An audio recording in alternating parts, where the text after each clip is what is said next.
All right, let's get everybody else up in here. Talk a little ball. Dave is in here already. Good to see you, Dave. And everybody else can join us now. All right, guys, Thursday morning, and that means it's game day. And it's also time for Broncos for breakfast. I am joined, as always, by my good friend and co-host, Scott Kennedy. Scott, how you doing today? Good morning. I'm Congrats to your doing all Braves. right. Just a little sleepy, all these late games Yeah. here in baseball. Even if I'm not watching them, and I didn't, I'm still waiting until the game is over before I can go to sleep. So it is Broncos for breakfast. Going to be a late night tonight with the Broncos on Thursday night Yeah. against the Cleveland Browns, but it shouldn't be any trouble staying awake for that one. Yeah, I have the opposite problem. I have to like haul behind home to get home for kickoff for any night games because the kickoff at 5:05, 5:15 means I have to get out of work by like 4:30 because of traffic, and yeah, it's sometimes cutting a little close, but we'll see what we can do today. I also have to drive the wife to the airport today, so going to be a lot of car time today, but that'll be fine. That's okay. Hopefully, That's what big phones are for with unlimited data plans. yes, exactly, and I won't say illegal streams sometimes, but streams that you shouldn't have access to. That's I watch a lot of good college football that way. But yeah, let's get it. Hello, everybody. Dave Glassman's in the house with the hearts. Good to see you, Dave. My score prediction is 13-6. Man, I need some coffee just to thinking about that low score. Just not sure who will score 13 and who will score 6. Win ugly, Denver. I don't care, honestly. EJ's in the house. Good morning, Nick and Scott in Broncos country. Let's beat them Browns. Let's do it. Mike Woodward in the house saying rain day, no work, coffee, Broncos for breakfast. Perfect morning. There you go. Maybe get a fire in the background. That'd be nice. Do you have fire pit or a fireplace at your house, or is it too warm in Georgia? No, it gets cold here. It's a lot like Seattle, honestly. The winter Hmm. here is 38 to 48 and wet. Hmm. So that's pretty miserable. I That can joked be pretty before. miserable. So growing up here, just talking a little location here, this should hit for several of you. I was like, man, I hate the winters here. Cold and rain's the worst. I'd rather it just snow. Well, I did. I lived 2 years up in New Jersey, working out of Manhattan. Then come winter, it snowed. I'm like, see, this is perfect. But then April and May came around and it was 30s and rain. I'm like, oh, you don't miss 30s and rain. That's just what y'all call spring. Yeah, Yeah. this sucks. Yeah. Yeah. I don't miss what I really don't miss is having to defrost and scrape off my car in the morning. That's another 10-15 minutes out in the cold. No thanks.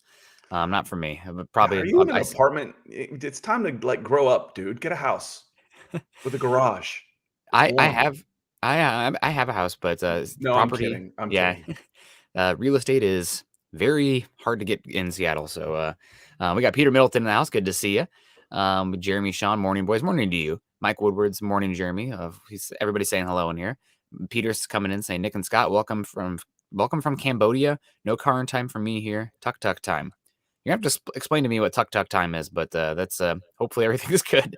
Dave Glassman coming to the hearts there. That might be stars. Oh, it is. He put the star logo on there. Really helping us out. Thanks, Dave.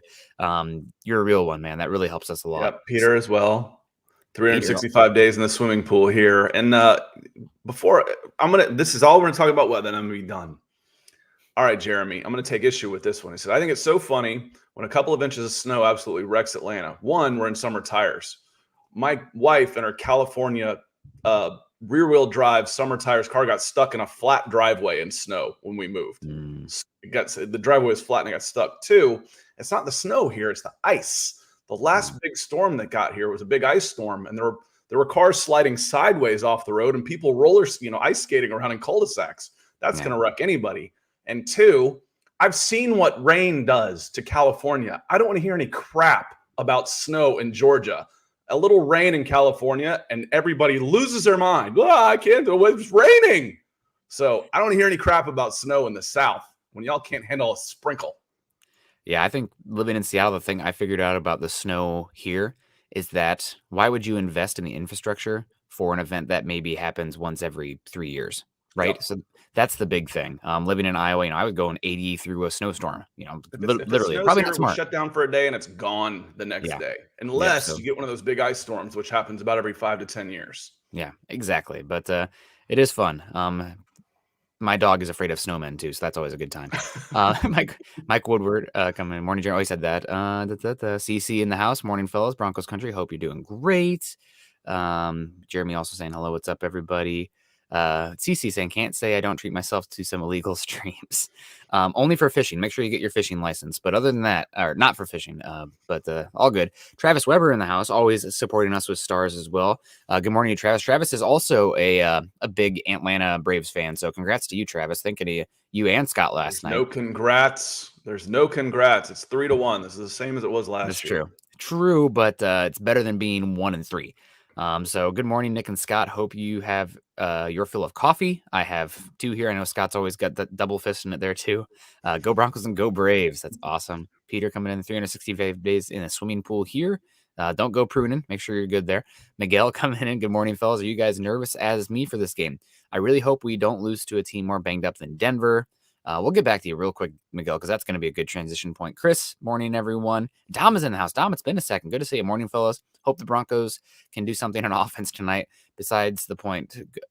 Go Denver Broncos for life. All right, so let's get back to Miguel here real quick. Can the Broncos beat up a banged up Browns team? So, man, it just keeps getting tougher and tougher for the Browns. Not only is both their starting tackles, I believe, right? Both their starting tackles are out, and that's 2 really good tackles, Jack Conklin and Jedrick Wills. Great run blocking tackles, 2 of the best in the league. Both their running backs, best running back duo in football, Kareem Hunt and Nick Chubb. Nick Chubb has the most broken tackles in the NFL so far this season. He might be the best, second best running back in football behind Derrick Henry right now. And it's going to be Ernest Johnson as the running back. And now Case Keenum, prodigal son for the Denver Broncos, Pat Shurmur, somebody that Pat Shurmur actually got going and got him a big paycheck. So I guess Pat Shurmur and Case Keenum, 2 peas in a pod. But can the Broncos beat up a banged up Browns team?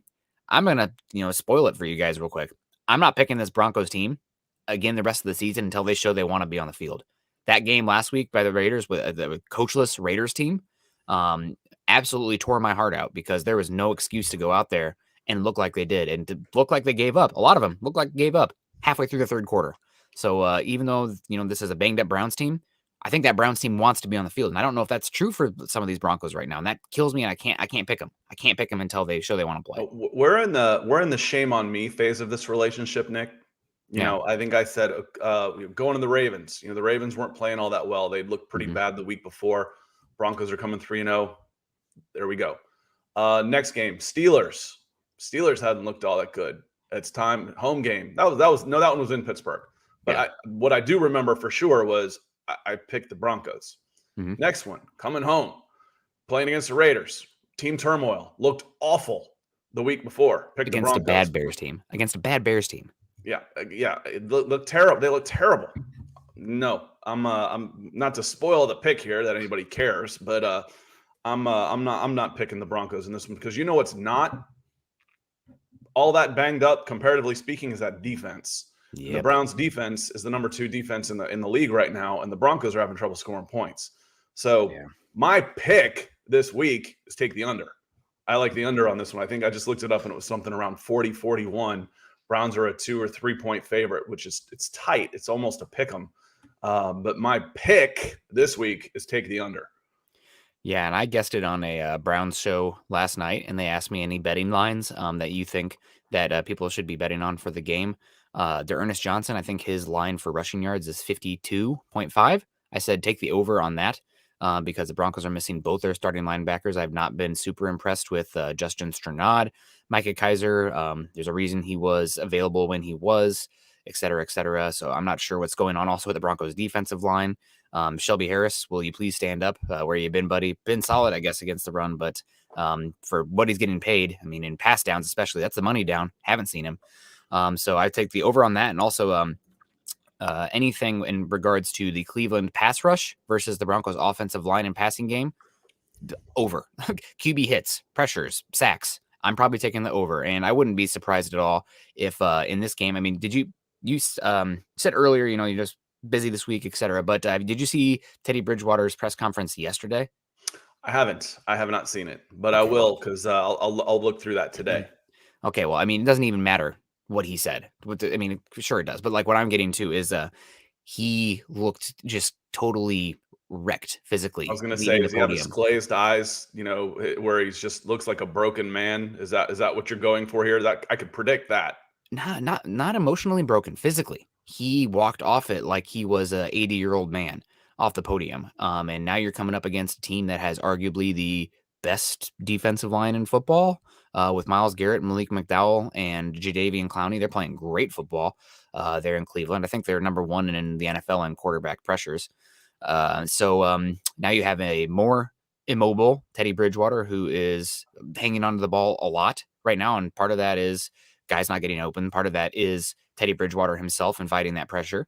But Mhm. coming off 17 QB hits against a Raiders team that's been good up front with the front four, but not like this Browns team. I'm just over. I think that this Teddy Bridgewater game could be uh, unfortunate. And we got Chris saying you guys cut out on the live video. Hopefully we're back now. Nothing looks like there's an issue here on my side. But yeah, I'm really concerned about Teddy Bridgewater's health coming out of this game. Mhm. And I wouldn't be shocked at all if Teddy takes one too many hits tonight.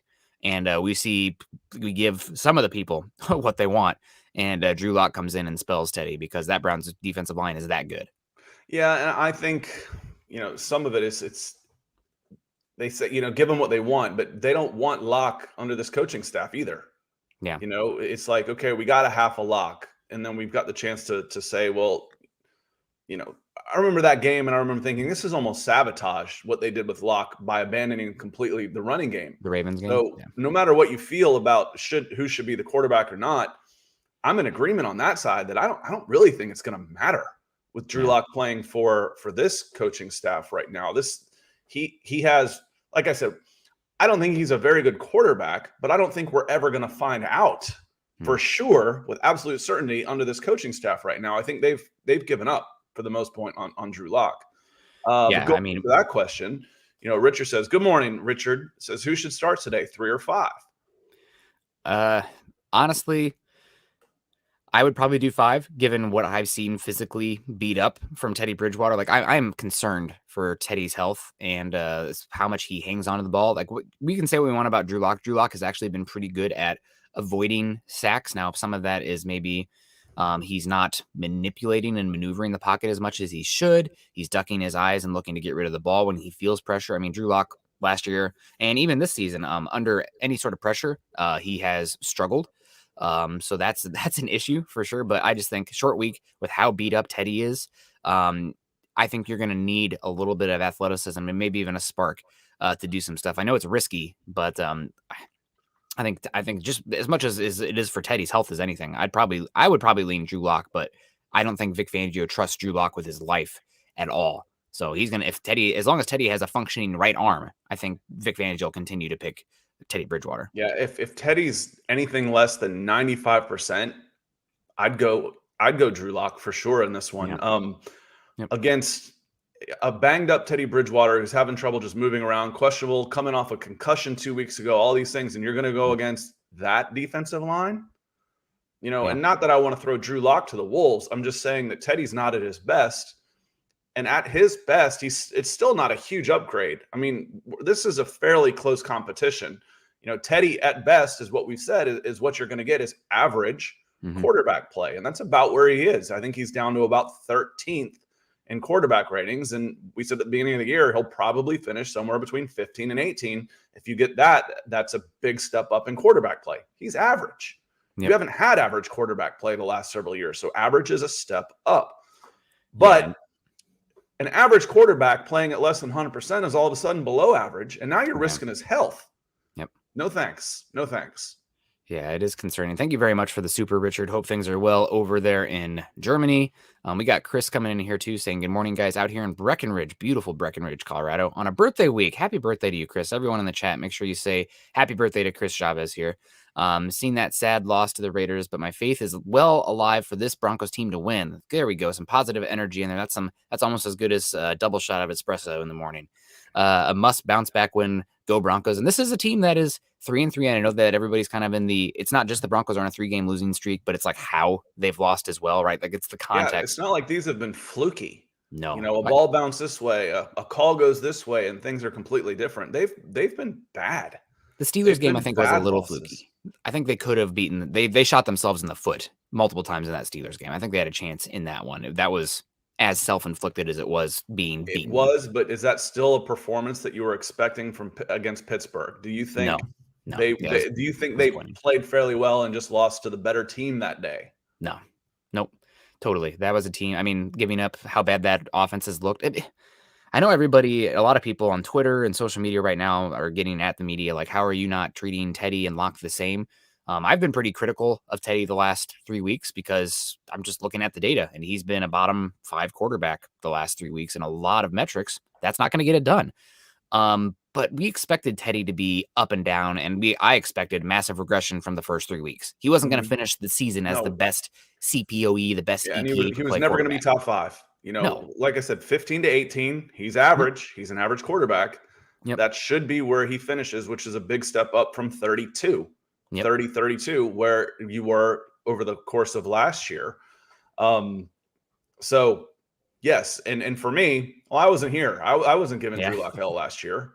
I Yeah. don't know anything about last year other than what I see on the on the stat sheet and what I've seen Yeah. in person. What I've seen in person, which is preseason, was there's not a huge difference between the two of them. So again, if one of them, even if you like Bridgewater, if he's not 100% Yep. and you're going against this defense, it's a bad choice to have him out there. Yeah. Good choices though. Nathan's coming with the pair, and the pair is offering up coffee. So Hey, here's my hey, chance to hey. pull a Truman Show in game in live read. Get your Broncos for breakfast mug over at huddleuppod.com because it is delicious. Gotta love the coffee. Thank you, Gotta love it. Nathan. We appreciate you. Yeah, thank you so much, Nathan. And you know what? We haven't even done the intro yet. This is a long cold open. It's great. We're only a quarter of the way through the show. What difference does that make? Yeah, it's Thursday morning, guys. Guess what? We are going to be coming back at you live tomorrow morning, because it's not the Broncos get one Thursday game this year, and by God, if we're not going to take advantage of the how we're feeling in that moment and come back, so bonus episode Friday morning, tomorrow morning, we'll be coming at you live for another episode of Broncos for Breakfast following this Broncos versus Browns game. You guys can follow Scott and myself on Twitter, Scott at Scout Kennedy, and myself at Nick Kendell MHH. Also, guys, follow us at Huddle Up Pod and at Mile High Huddle. As Scott just mentioned, do you guys like the mugs here? Beautiful little mugs. Always the light gets a little bright there. Nick Kendell and It has my name on it. Scott Kennedy. Yep, that's me. They spelled my name right. That's Nobody ever spells me. my name right. I never spell your name right. Kendell, like the Wisconsin Dells. That's what I had to do as a kid all the time. But huddleuppod.com, get your swag on. Got also the Broncos for Breakfast hat. Looking good. Looking fly. I love that it's that gray, too. Gray is a great color. So bland, but it just goes with everything. Go over there. Make sure you also go to facebook.com/Mile High Huddle and facebook.com/Mile High Huddle Pod and join the conversations there. It'll be popping tonight for sure. And go to YouTube, subscribe, like, and share. It helps get this content out there. There's a lot of good Broncos content producers out there, but we like to think that we're competing with the very best, if not the best. So you guys can do stuff like this and help us get out there and get some new eyeballs and grow this great community that we have right now. Scott, I know that you probably don't have that information directly in front of you, but tell the people what we're competing for this month as far as the Star Super Chat giveaway. Sure. The stars, we should be a little over 50% with about 12 days left, but we got plenty of pods to do it, including, as Nick just said, bonus Broncos for breakfast. I won't call that. To me, it's the sleep on it episode. So we're going to watch tonight. We're going to sleep on it, and then we'll be here tomorrow morning for Broncos for breakfast. And I think you're going to start seeing that moving forward where we do a day after show, a sleep on it episode. But the Patrick Surtain jersey is up for grabs. And everybody that is contributing to the show via stars, via YouTube super chats will be involved somehow. It's a top 5 on YouTube. However, there are different things on YouTube because the YouTube stuff has just been banging. Yeah. There's a couple of stars that are contributing today that I missed. Lawrence was in earlier, and he said he wanted to show off the pictures of the new fam, the new pictures of the fam. Mm-hmm. So he has, and appreciate that. And he also came back and said, do you have travel mugs? I've suggested that because one, this isn't big enough, but it's not so bad when I can keep my French press next to me. But yeah, going out and around, at soccer and baseball games, softball games and stuff, I like having my big Yeti. I've got a one that's about this big. It's about the size of a cooler that I just. Those are those are baseball weekends when we do 4 games in a row. So yeah, good idea. And Peter says he's in for coffee time as well, and Jay coming in. And I'm not sure if that's a super sticker or not. I had it up for a moment. If not, either way, it's certainly a helpful contribution to the show. So we're going to do more because there seems to be demand for it. And we're looking forward to finishing this show as a preview and then coming back tomorrow as a sleep on it episode. Yeah, for sure. Hopefully have plenty of coffee. And CC, yep, I just checked here. Wills was activated, according to James Palmer 2 hours ago. So Jedrick Wills is expected to return to the lineup tonight. Obviously, that could change. He has an ankle injury, but Jack Conklin is officially out. So what was Jedrick Wills, the 10th overall pick that season in the draft? He will be in today for the Browns at left tackle. So that makes Malik Reed's job a little bit harder, especially against the run. Reed, I thought, has been better against the run this year than last year, but I know that a lot of people were screaming, oh, man, why would you draft Bradley Chubb 5 overall when you get Malik Reed as an undrafted free agent? Malik Reed has what's the word I'm looking for? A penchant? The ability to make like a game-changing play or a sack. Like he can finish, but he's not very consistent down to down as an impact player, which I would prefer to have, honestly, for my pass rush. And you guys are probably seeing that as well. I see a comment here from, I think it was somebody said blitz more. When you're blitzing more, guess what you're doing? You're leaving the back 7 vulnerable to shots over the top, which the Broncos gave up multiple times last week. The most 25-plus yard pass. I want to say hey to a couple more people. Let's do it. First of all, Peter, again, thank you, and Steve. Good morning. Thank you for the stars, and Anthony. That seems to be a new name for me. So Anthony, welcome. And welcome back if this isn't a new name, but welcome to the show, and thank you for the contribution. Then Steve came in, and then I saw from Jeremy here saying, how bad will things get if Broncos get beat by Keenum and the Browns tonight? 10 days. 10 days to be bad. But I have a question on this. It's almost like, have we reached a fever pitch of anger, and now it's just like, we're done. Have we reached the top of anger right now? And then if they lose this game, does it start to dip into apathy, or is there another level to go where people start screaming for his head? Because this group is screaming for coaches' heads, but this is the hardcore group. Yeah. So is there another level of pissed off that we can still go? Mm-hmm. I think so. I think until it'll stay this, or maybe even go another level until if there is a quarterback change and that quarterback comes in and struggles just as bad, if not worse, then I think it'll turn into, okay, well, how soon is the draft? That'll be the position. But right now there is a lot of, the projecting is the wrong word, but there's blame to go around, and people have hope in that other quarterback prospect if he just gets a chance. So I think that until you see that quarterback come in, and if he then struggles, that's when things will shift to that apathy. And I saw we had JJ earlier. He asked, how do I post my comments with my cash? JJ, we know that you gave that $5 super, and sometimes this happens. So if you have a question, make sure that you just post it afterwards. Like sometimes people will post the 5 and then they'll put a question right immediately afterwards. So if you do that, we will get to your question or comment or anything like that. Yep, exactly. Credit, exactly. And, built in the bank. Like Lawrence coming in. This was more stars from Lawrence contributing to that Patrick Surtain jersey goal with a coffee. So hey, thank you, Lawrence, keeping us in coffee. That's right to my heart. There used to be food, alcohol. Now it's coffee. Sweet still gets me too, though. That's the one thing. Sugar is harder to give up than anything. I swear to God. Yeah, sugar is very good and very addictive. And JJ's right. Here it is. He did. I'm sorry. We're trying to have a conversation and look at the chat. Sometimes things slip. I think we could talk about Clint Kubiak as a possible head coach next year. He's young and a Bronco. JJ, this is one that I don't know how long you've been joining us here, but I think even before the season started, we're talking about like, potential matches for the Broncos. I brought up Clint Kubiak back in August for the Broncos, given his connection not only to the Mile High City, that wide zone scheme that a lot of people really want to look for, but also, obviously, you have George Payton, who has a connection to Minnesota with Clint Kubiak there. So I do think it's probably a year too early for Clint Kubiak. I think he probably will go back another season as the offensive coordinator there for the Minnesota Vikings. But that doesn't line up with the Broncos' looks like inevitable hiring schedule. But Clint Kubiak's a name to look out for there, and he's a good offensive mind. And everybody says nepotism's bad. Nepotism is bad as long as if it doesn't work. But if it works, who cares, right? These guys, it is a boys' club in there, but he's been training for this, experience for this his whole life. So maybe that's an option. It'd be cool as heck. Great storyline. Broncos pass on Kyle Shanahan, but bring in Clint Kubiak. That'd be awesome. But I don't know. I don't think he's going to be ready this offseason. And I also think the Broncos are going to be looking for a head coach this offseason. Good. You're much better on that. So I'm moving on to the next one here. We saw Kevin here.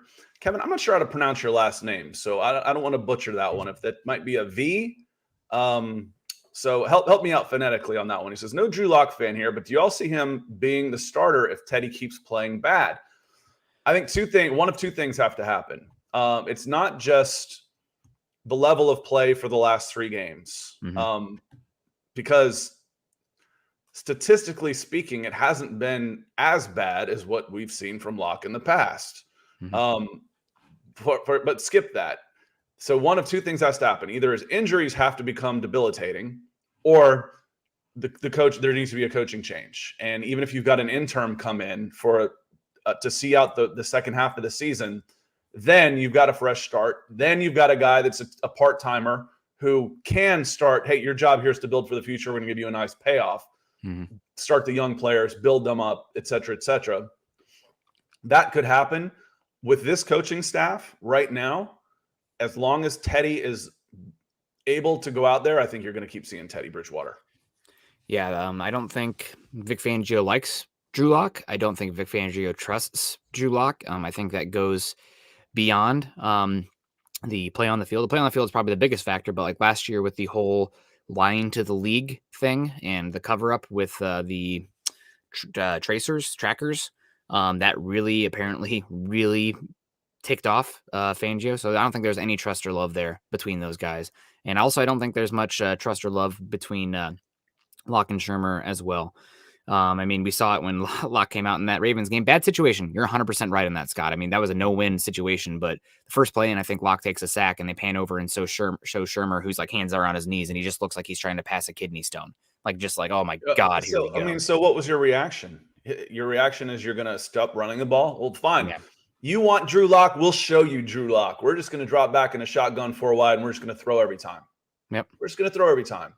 The 2 of the first 3 runs went for like 7 yards each. Yep. It was weird. It was spiteful. Yep. So as Jeremy comes in and says, if the O-line keeps playing bad, Drew's going to start anyway. Yep. Because Teddy's going to be hurt. Yeah, there's not much left on Teddy right now. He's the walking wounded right now. So it's going to happen. And we said this at the beginning. Several things we've said that we're going to repeat. And one of them is you're going to need Drew Lock, because I don't trust Teddy to go 17 games. No. No matter what, I think there's going to be an injury in there at some point. And we're 6 games in, and Teddy looks, beaten. Naj coming in, $20 Naj. super. Love you, Naj. Before the season, the thought was we have a top 15 quarterback this year. This is a playoff team. Teddy ranks 16 right now. So to me, the bigger failure is D. We can keep blaming Shermer, but to me, Fangio owns us. Are they overthinking things? Statistically, I agree with you. This is what we're saying. If you've got, I think I said 15 to 20, somewhere in that range. Maybe if you get lucky, you get into the low teens with Teddy Bridgewater. But Teddy Bridgewater is average. So coming in, we said if we've got a 15 at quarterback, we should be okay. That's before Jerry Jeudy gets hurt. That's before KJ Hamler gets hurt. That's before you're rotating guards every time. That's before you lose both inside linebackers. You lose a starting corner. You lose all of these players. So the other part of that caveat of this is a playoff team, if you get average quarterback play, which you got to stay healthy. And you have not stayed healthy. It's been terrible. Yeah, have not stayed healthy. Also, exasperating the issue. The Broncos do not have any the way Shermer's offense is he likes to not keep extra guys in to block. Both tackles are struggling right now in that regard. So that ISO really hurts them in the pass game. But also he likes his wide receivers to be put in these one-on-one situations. He doesn't scheme them open. He schemes them to get these matchups where they have to win. And right now the Broncos do not have any quick hitter winners as pass catchers. They just don't. I mean, hell, I'm dying for like Deshaun Hamilton type right now, who tore his ACL in like, what was it, May or something? But like, you don't have anybody who can win quick from the slot or the Z or anything like that. You have these more slow developing down the field big body guys in Tim Patrick and Cortland Sutton, who are phenomenal at what they do. I just don't know if they're as good of a fit for what Shermer wants to do and what Teddy Bridgewater needs. So that's really hurting the cycle. And you hit it. I mean, I agree with Naj 100%. Teddy's been a bottom 5 quarterback the last 3 weeks, which is not good enough. No doubt about it, especially when you filter in for garbage time, which is like on that website that I like to use. You can filter in win probability down to like 20%. So you get rid of all the snaps of when your win probability is that low, which helps filter out garbage time, which is awesome. But the defense has been horrible the last 3 weeks. Well, and one of the guys I didn't even mention was Bradley Chubb. Yeah. You're losing one of your edge rushers, a guy who's made a Pro Bowl. So that makes the back seven better. Yeah. Not that the back seven is still playing well. You need those guys to step up, and some of them haven't. Some of new players haven't transitioned well. Fuller haven't transitioned well over to the Denver Broncos, so he's not playing at a level that you might expect. And some of this goes on. The other caveat in there was you're assuming that you're getting competent coaching, that the play calling is going well. I don't know that we're getting that. No. There's been a rash of injuries, no doubt about it. But is this staff good enough to scheme around those type of things? Get your drinks ready because I'm going to say it. Atlanta Falcons, they lose their top 2 wide receivers. Their offensive line is garbage. And it was, they are playing lower teams, but Matt Ryan goes out and throws for 350 yards and 2 touchdowns to 2 new guys. The scheming was well. I mean, I think, and I don't think this is too bold a statement here, I'd rather have Arthur Smith than Pat Shermer calling plays. Nick? Yeah, no, totally. But I'm a big fan of the multiple tight end looks, just because that's a good thing for my Iowa Hawkeyes going forward. That means their talent's going to be in the league and they're going to get a little more publicity. But Broncos 16-1. Let's go. Broncos 13-3 here. $20. Thank you so much. Overthinking requires thinking. Ouch. I think maybe there is some thinking going on, but at what level are we talking about here? So thank you so much for the super. Yeah, it's been frustrating. I don't know what's going on with the defense, right? Like, if the defense was playing great and Teddy was playing as bad as he was the last 3 games, we would be really harping on Teddy. But like, I'm just shell shocked and sad by how bad the defense has looked, and I don't know what the solution is. And it's not like they've gone up against the world's best offenses, especially the world's best offensive lines. I mean, the Ravens' offensive line pretty beat up. Ronnie Stanley's out for the year now. Broncos didn't look good in that game. The Steelers' offensive line may be one of the worst in football. Where's your pass rush? And then the Raiders' offensive line, they almost gutted that whole thing this season, and they were not able to do anything. And Derek Carr actually was, when we see Derek Carr play the Broncos in the past, he's been like really quick to get rid of the football, and you playing that horizontal game. That was not this week. Derek Carr was sitting back there all the time in the world, chucking it deep. He could have taken off a shirt, but pulled out a Cosmo, been reading through it in the lawn chair, just relaxing in the Denver sun. 20 yards per completion. Yeah. 20 yards per completion over the course of the game, unless you threw it 5 times. That's insane. Yeah. He threw for 340 yards on about 25 attempts. That's old school. Yep. That's when I'm running the ball 50 times a game and throwing it, 25 times and getting 300 yards. That's old school.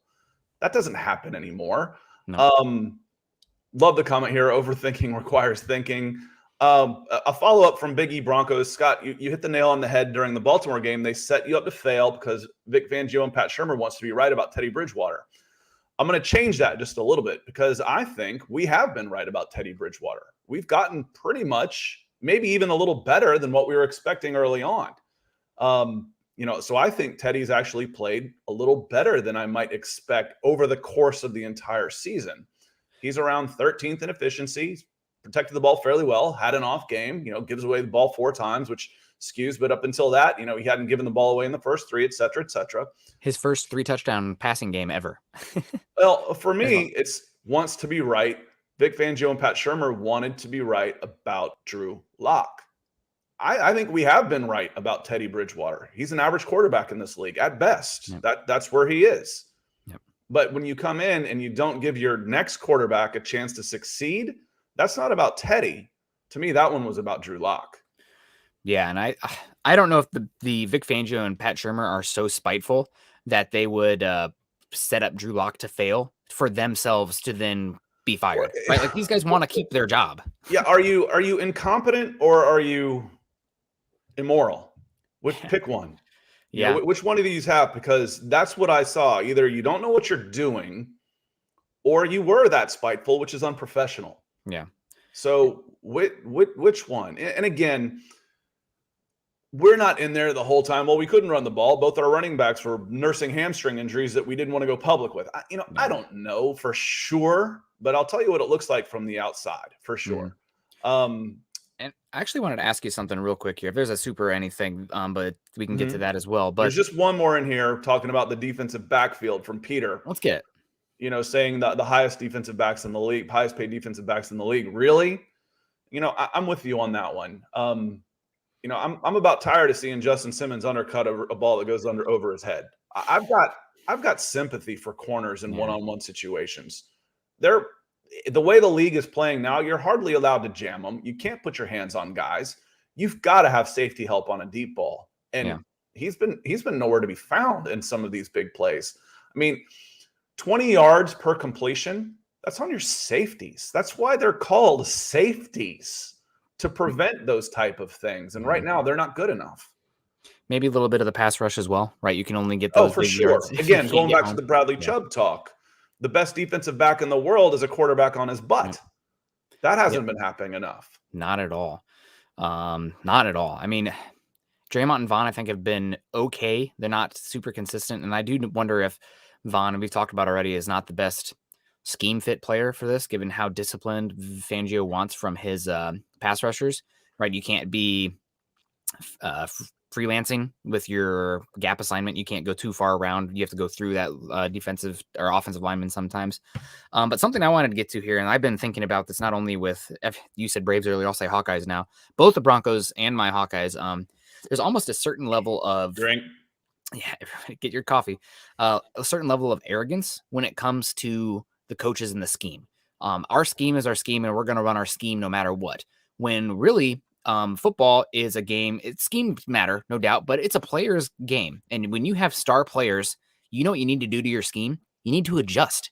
You need to change things up, because guess what happens when you go up against a George Karlaftis or a Myles Garrett, and you're like, we're still going to run 11 personnel. We're not going to change what we're doing with our pass protections or our route concepts, because this is our scheme. This is what we run. You're going to get beat. Those guys ruin it. So, and the best coaches, they don't just, have their scheme. They game plan and scheme for their opponent, for what their players do. The other thought on that is, we're not doing what we're supposed to do well. Why am I going to try and do new stuff? So you've got to master your basics first. And are the Broncos doing that? And it's some of that been limited because of the injuries and the bad play across the offensive line. It's hard to scheme anything when your offensive line is getting beat. Yeah. Chris coming in. Good morning, Chris. So even with Mayfield not starting, I'm still hesitant on believing the Broncos can win, because they haven't shown me they can adjust, which is exactly what Nick was saying too. So trust is broken, and it hurts me thinking that way. And for me, I have trouble picking the Broncos because I have not seen a team that wants to go out there and compete the last 3 weeks. You're going against we talk about, even without Mayfield, well, their passing offense was just 26th in the league. Yeah. Okay. Mayfield isn't going out there and throwing the ball over the place and winning games for them. Their defense is number 2 in the league, and their defense looks pretty good. Yep. Denver Broncos have had trouble scoring. They've had trouble converting first downs. They've had trouble winning first and second down. How's that going to, you tell me how that's going to change, and I'll start picking the Broncos. Right now, I haven't seen it. Show me. Yeah, and And God, appreciate the stars, Chris. yeah, thank you so much, Chris. You're a real one. Always coming in here, always in the top of our star earners as well. So we really appreciate that. I really hope the Broncos can do a little bit better on first and second down this game, because if you're living in 3rd and 7 plus, whoever the quarterback is going to get absolutely destroyed. I mean, that's when the defense can pin their ears back. There's not a threat of the run. There's not a threat of the quick pass, because you have to get those yards. I mean, people will probably be really frustrated in this game if Teddy's throwing it short of the sticks. But like, if the pressure is getting home before the guys can even run the full route and get past the line of scrimmage, I don't know what you can do, right? Like, I don't know what the quarterback can do in that situation. And with Myles Garrett, who is probably the best edge rusher in football right now, with what he's doing, I mean, he's an absolute freak. God, he's insane. And then you have Jadeveon Clowney, who, if you put him over an A gap or a B gap and tell him to go home, especially against these Broncos interior guys right now who are struggling as much as they are, that's bad. And then Malik McDowell is like an alien as well, because he's like 6'6" with 35-inch arm length and just displacing guys. So Jadeveon Clowney was doing standing backflips in full gear at 260 pounds in high school. I mean, yeah, when we're talking about scouting, we're like, okay, this is a 100. Now, where does everybody else fit? When he's on, he was a number one pick, for a reason, without a doubt. Yep. No, absolutely. He's a freak. There has been some questions about his desire sometimes. The And ticker. also, yeah, yep, exactly. Just being dialed in, play to play. Also, he's very explosive forward, but he doesn't have very much agility, which makes it hard that's why he's so dominant in the A gap, right? Like, he just explode forward, but when he has to turn the corner, it hasn't been great for him. That's why I think he never really worked out at edge. But he's still a dynamic player and can wreck games. Sacks are obviously what you want, or forced fumble strip sacks are what you want, but like, the most important thing that you can count on and measure, and it's consistent and predictive, is pressures and QB hits.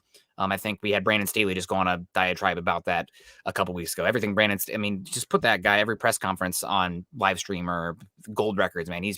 Everything he says is brilliant, unfortunately, for the Broncos. But at some point, he's going to say something stupid. It has to come. Reminds me a lot of you.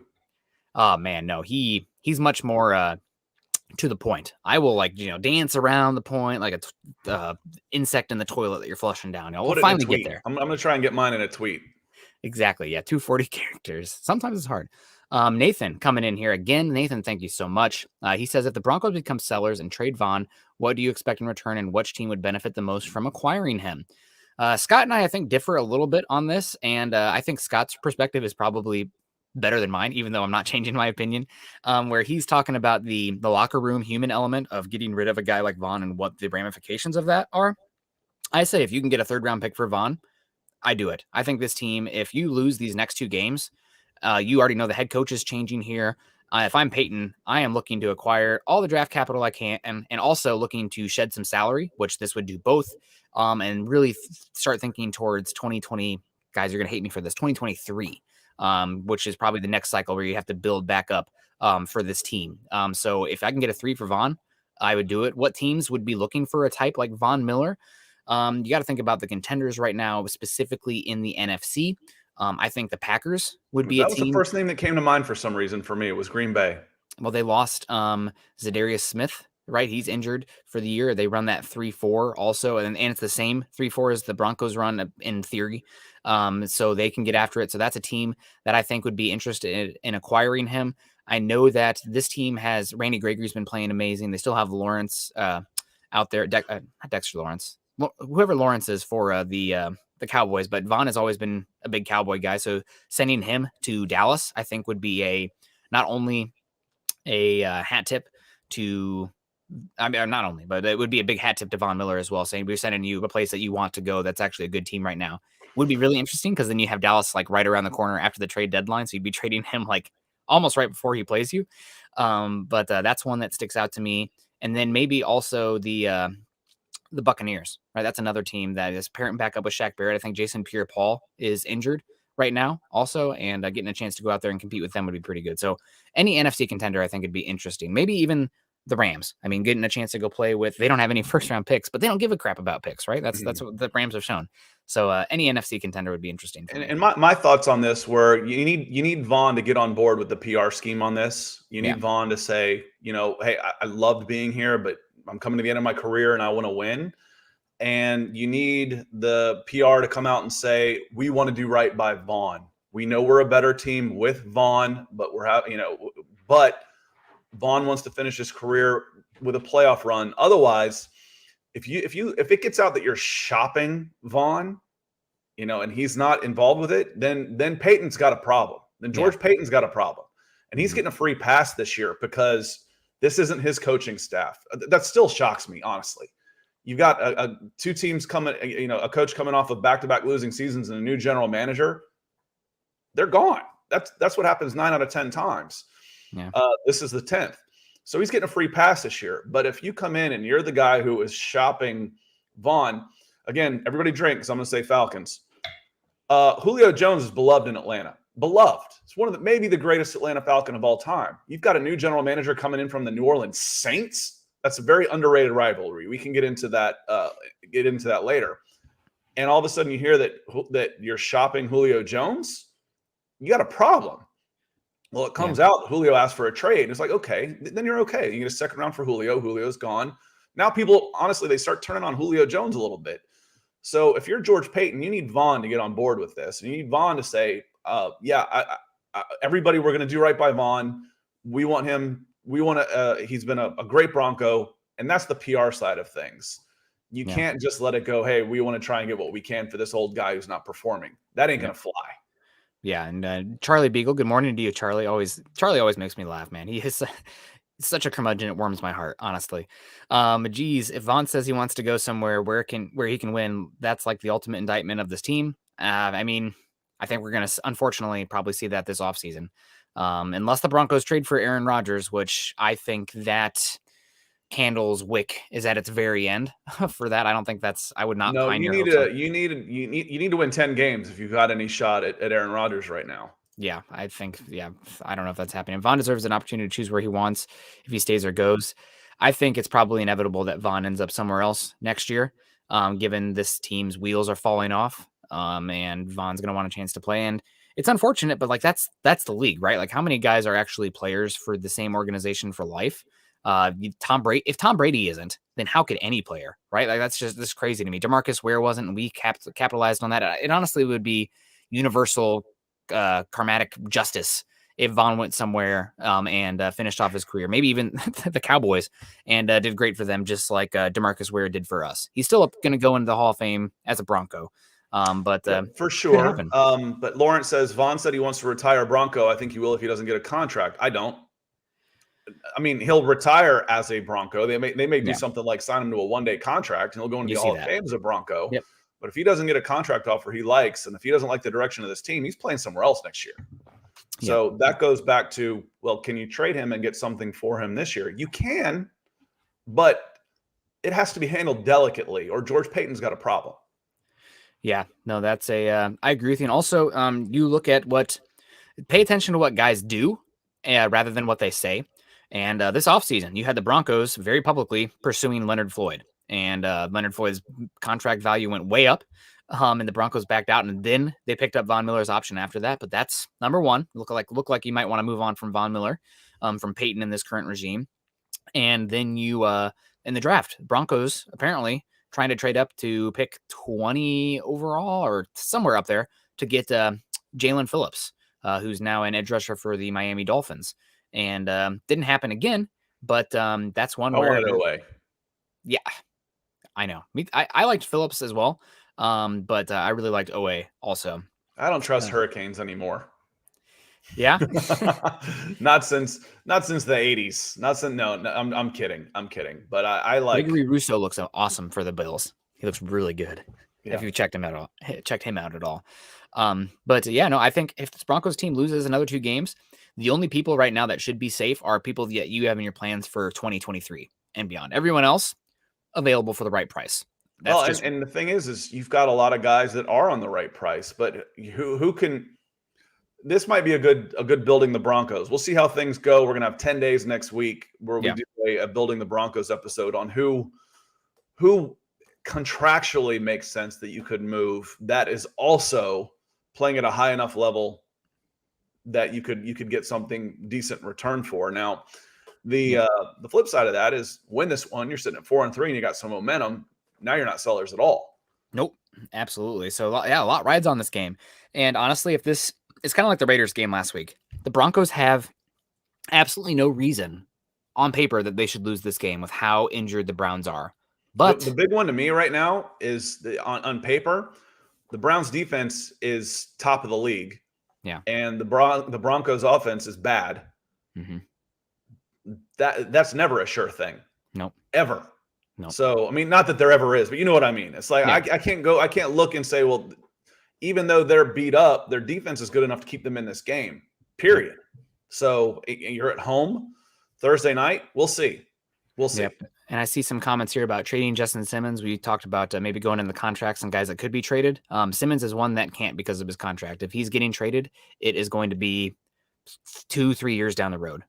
So I'm not sure that's happening. Guys that would make sense to me, maybe a Graham Glasgow if he's healthy, somebody that needs a jolt at the guard position, maybe and it's unfortunate Alexander Johnson got injured because he'd be one that would make sense.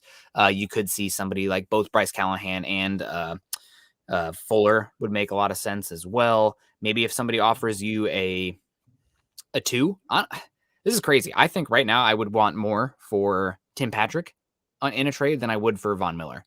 And that has more to do with the long-term view of those players. I think Tim Patrick is going to be a good player. He's going to get a big contract in the offseason. And he's obviously much younger than Vaughn with more years. That's an age thing. That's not an indictment on the players. That's a longevity type thing. Yep. Arthur Eugene Spooner coming in on Twitch. Appreciate our Twitch viewers. Yeah. If you're watching on Twitch, we're trying to build that platform up a little bit too. So come on in and say hello. How about Kellen Moore and Malik Willis asking for a friend? What do you think, Nick?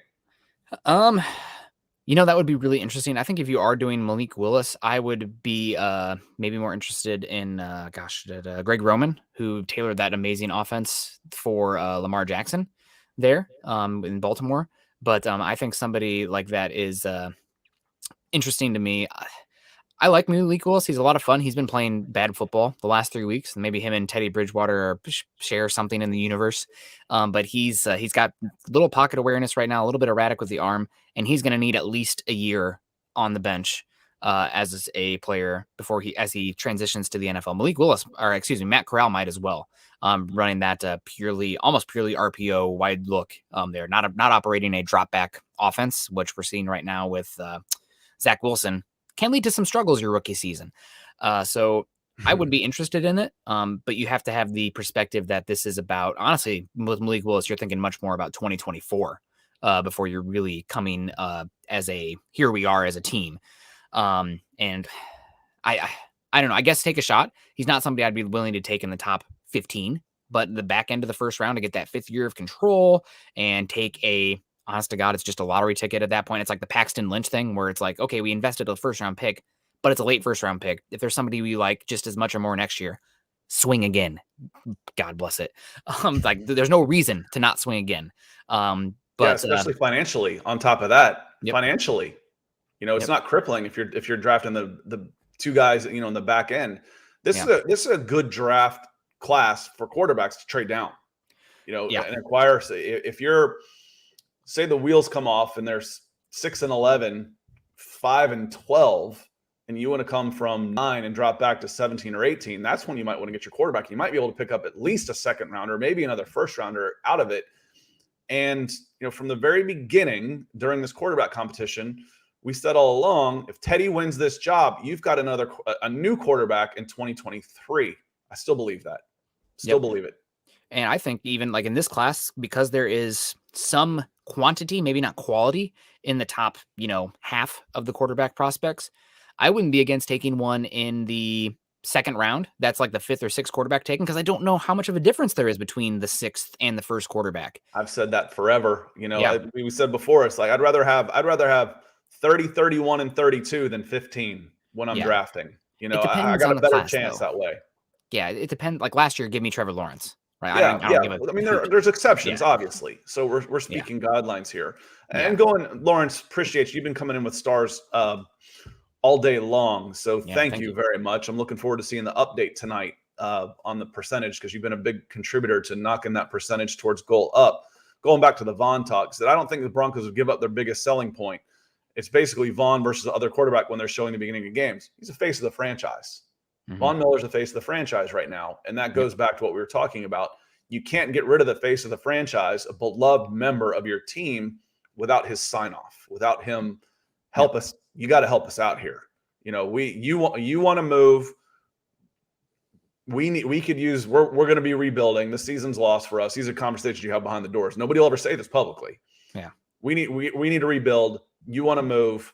Help us with the PR aspect of this thing, because he is a face of the franchise. If you don't get Yep. sign off from Von Miller, you can't move him without a big risk to your job as George Payton. Yep.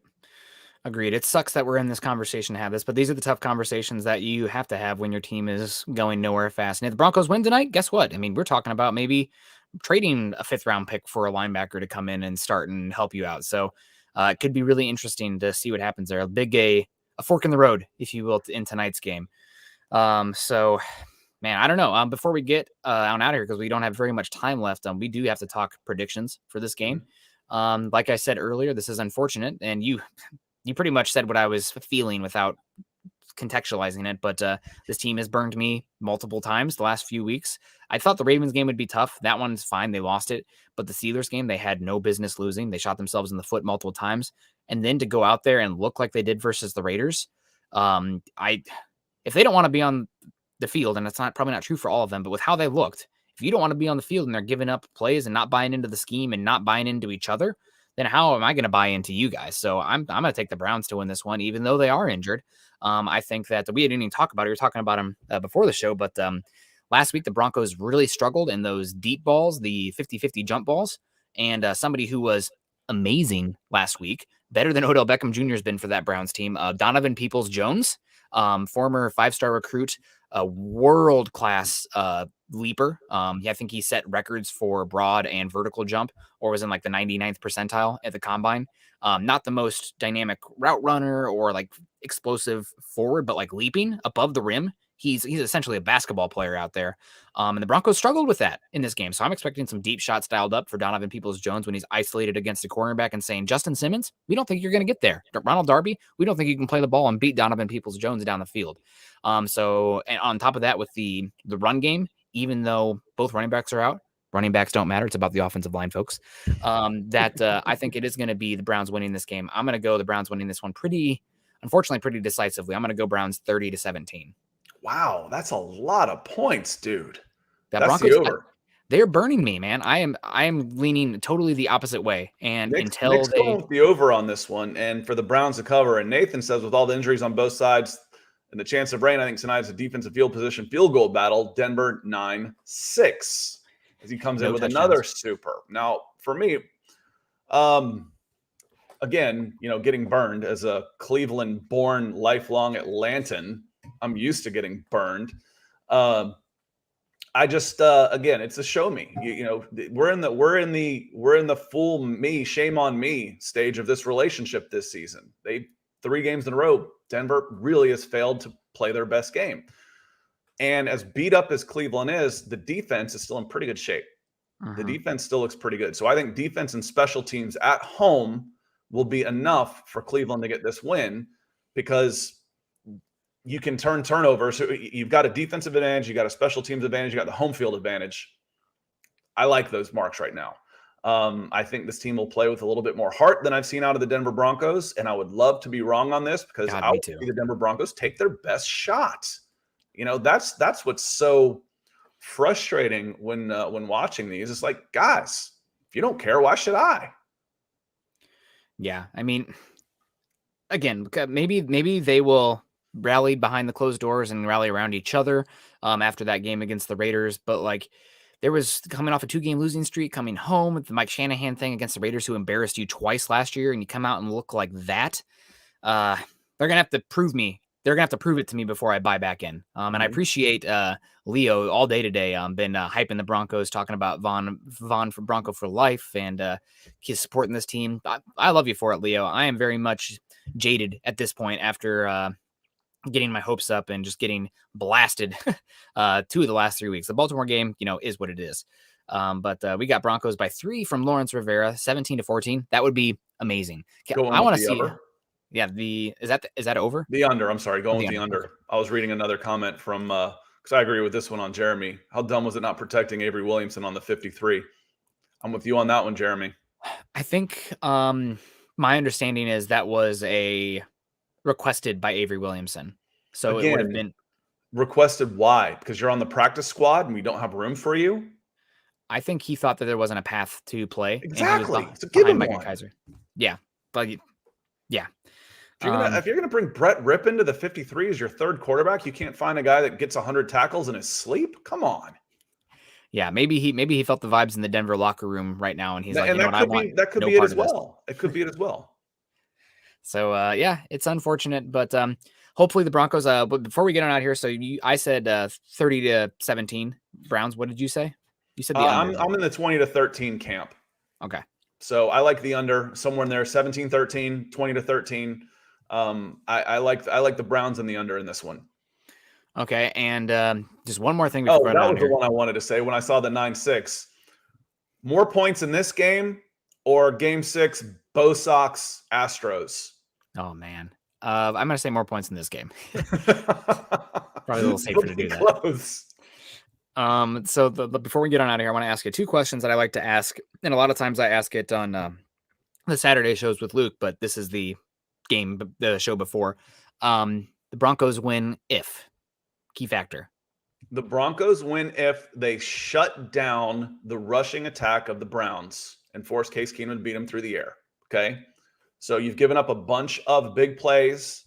Well, you're not playing that well on defense. You're giving up big plays behind you. But in this game, I think you absolutely have to sell it to stop the run. Even though Chubb's not there, the offensive line, all those things, you've got to make the reserve quarterback beat you through the air. So you got to shut down the run. If you shut down the run, you're shutting them down. 2, you have to be average on defense. You cannot let the Browns be the number 2 defense. If they finish this with 250 to 300 yards, lose the field position battle, they're going to get beat. So you have to at least elevate to average, and you got to keep your quarterbacks healthy. I don't care which one it is. If they're getting beat up back there, it's going to be a tough night. Yeah, and tonight's going to be a great indicator of if running backs don't matter is a reality, right? No Kareem Hunt and no Nick Chubb. The Browns still run all over the Broncos. It's because that offensive line in the scheme did it to him. And with Jedrick Wills looking like he's going to play, Joel Bitonio, who I loved coming out of Nevada, J.C. Treader is one of the best centers in the game, and Wyatt Teller, who I loved coming out of Virginia Tech in that. Yeah, I've got he worked out with one of my friends is one of the best kept secrets in the country. He trains hundreds of draft picks and stuff. And I went over there when Wyatt Teller was there. And when a bunch of future NFL draft picks are saying, watch this guy, he's a beast. And I've got a video on my YouTube channel of Wyatt Teller doing 315 and power cleans. And he's throwing it up like I'm putting on my shirt. I mean, It's just insane. Yeah, Wyatt Teller is a beast. I remember that was at the 2018 draft. A lot of Broncos fans were pining to use a top 5 pick on Quentin Nelson. And I always said, if Quentin Nelson isn't a Hall of Fame guard and you're using a top 5 pick on him, the pick was a bust. Right now, it looks like he's going to get a bust because he's been that good. But that's a lot of risk you take. But I was like, okay, take Quentin Nelson at 5 or take Wyatt Teller around 3. I would probably rather take Wyatt Teller around 3. In that draft class, that was my stance. And so far, Quentin Nelson would have been great, but Wyatt Teller around 3 would have been a better bang for your buck, I think, than what the Broncos did. Should have taken Josh Allen, but hindsight's 2020. But the Broncos lose this game if they can't move the ball. Oh, if they can't convert on third down, if they're average, were they 25% maybe on converting third down? If they're not any better than that, they lose the game. Okay. So they've got to be better than they've been on third down. Stop the turnovers, convert third downs, you win this game. Mine go hand in hand. My Broncos win this game if their average yards to go is on third down is 4 or less. So far, the Broncos have been 31st in the NFL in yards to go on third down, and you cannot do that against this Browns team, especially with Myles Garrett. So that's number 1 for me. The Broncos lose this game if they do not scheme to take out Myles Garrett. If your plan is, we're going to send out 11 personnel and we're going to have 5 options out there, and we're just going to leave Myles Garrett on an island one-on-one, you're done. good luck to Teddy Bridgewater. Somebody should start writing his obit because he is going to get Mortal Kombated out there by Myles Garrett, which nobody wants. So Garrett real scares quick, me, man. Since I brought it up, I even titled this one Wyatt Teller is a beast. This is Wyatt Teller, February of 2018. And like I said, all these guys are college about to go to the NFL, getting ready for the combine. They said, check this guy out. That's 315 he's got on the power clean. Nothing. It's nothing. I see a Brandon Marshall jersey up there on the wall. Yeah, he's, like I said, he's one of the best kept secrets in the world. The Chinese government actually hired him a couple cycles ago to come in and train their Olympians. Seriously? Yeah. Wow. So that's there's a Demaryius Thomas jersey up there too. Cool. Yeah, baby. He had the Bailey boys. He had Boss, and he had Champ. He had Brian Urlacher. So he's a pretty special dude. Yeah, I don't even think I lift up my coffee that easily in the morning. So 315. Watch this guy, he's a beast. When other players start saying that, you pay attention. Yeah, I loved Wyatt Teller coming out of Virginia Tech, and he was disappointing at the Bills. They could have really used him the last few years, but hopefully it'll be a good game, guys. Honestly, if the Broncos even lose, I just want them to look like they want to be out there, right? Like I don't really start to get upset until the effort on the field is questionable. Right. And it was questionable last week. It's not your fault if you're not good enough. I don't blame players for not being good enough, but you can always control effort and attitude. And when I see that, and when I see these guys start packing in as a group, then you got to start looking at the leadership. If I see one guy out there doing it, then it's time to get rid of him. But I've seen a collective lack of effort and attitude, honestly. Yeah, totally agree. Very, very unfortunate in that regard. But guys, that's going to have to do it with us, Charlie. Yeah, just don't be boring. Also agree with Leo coming in saying, hopefully we win if Gordon has a monster game. Really, run the football effectively. It might be tough. I know that the Browns just lost Jeremiah Owusu-Koramoah. Say that 10 times fast. Put him on IR for a little bit. So maybe there'll be some ability there to get some big plays at that second level. But it's going to be interesting. Hopefully it'll be a good game. Hopefully the Broncos show up and, whatever happens. But it's a fork in the road game. And after that, we're going to have to talk about different directions here. It could be either Broncos sneaking in that 7 spot and getting on a run here with a tougher part of the schedule coming forward, or start looking forward to the 2022 draft, the trade deadline, and young players hopefully getting a chance to play. Maybe if the Broncos lose this game, we need to start Quinn Miners hype train because he looked pretty good in those things, and I think he needs the reps. So, Scott, what's the rest of your day look like besides this Broncos game? We'll have a lot to talk about tonight, that's for sure. So I'll see y'all on the back end, and we'll see you tomorrow. Don't forget, tomorrow. Yep, we're going to be live. The Sleep On It episode of Broncos for Breakfast, 9:30 tomorrow. For me, I don't know. I got to catch up on a lot of stuff. So I got some work to do, some videos to cut up, all kinds of things. Keep an eye on the Broncos channel because I'll be adding more videos through the week through the Mile High Huddle YouTube channel because I'll be adding more videos every day. I'm helping Chad out with some of those type of things so we can get more content, more Broncos content to you. Yeah. Well, we appreciate the heck out of you guys in the comments section. I know that it's a tough time right now with the Broncos being in turmoil and everything coming back in this quarterback stuff. Not a lot of belief, but we're going to keep coming in here and hopefully giving you guys our best, and hope you guys appreciate it as well, because let me tell you, we appreciate the heck out of you guys coming in here every single day. We'll see you tomorrow morning. You guys can follow Scott and myself on Twitter, Scott at Scout Kennedy right there on the screen, and myself at Nick Kendall MHH. Also follow us at Huddle Up Pod and at Mile High Huddle. Go to facebook.com/Mile High Huddle or /Mile High Huddle Pod. Join the conversation there, though. I'm sure it'll be popping tonight with this show going on. And subscribe, like, and share. Hit the alert button as well, the little bell on YouTube, so that way you know when we're going live. And set a reminder for yourself because we're going to be going live tomorrow as well. Also, guys, make sure you're following Scott's YouTube channel at youtube.com/C/Scott Kennedy, where we've been going live on Wednesday mornings as well to talk a little ball. So everybody, have a great one. Stay safe. Enjoy yourself.